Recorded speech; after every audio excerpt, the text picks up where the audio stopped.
Emin ad günündə aş yiyeyim. Nə açdı? Qavaqlar. Baxın cəmaat. Qavaqlar. Niyəçənki ağaçdır.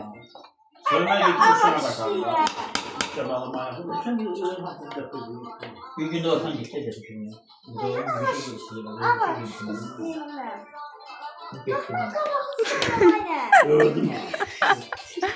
Çeksin. Az. Koy. Sen şimdi diyorlar abi. Aa sen de oluyor. O sayda gidelim benim var. Yani şimdi. Həm də biz Azərbaycanlı olduğumuz üçün Azərbaycan Qarabağ mahnısına qulaq asırıq. Sürübeyni səsə, gəli bərgə səbəsə, bir nəfəsə.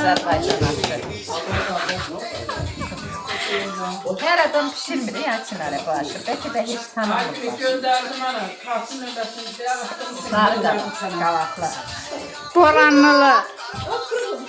Biz kavaklı. Nerede bu? Azərbaycan uşağı, vətənpərvər. Şarkılar olmaz. Vatan bölümünde. Ad günü olsun bu sana yaz gelir. Ha sen özün at. Ne varsa sen özün at. Ben hatta giderim. Özün at. Latviye direkt gönder. Ben utanırım. Ha ya. Tamam.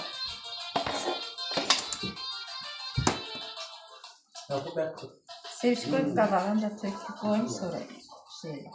Başlıyor. Ne teyze? Ha? Ayağını ne kadar? Yaxşıdır, o yağında. Altı hele sokmuyor. Burada ele töküyor hamsını.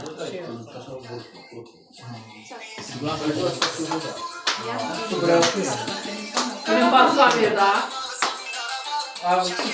Şimdi baş yerim bayram. Başlar da kadın. Öyle ne? Bir basın gözü. Sağ ol.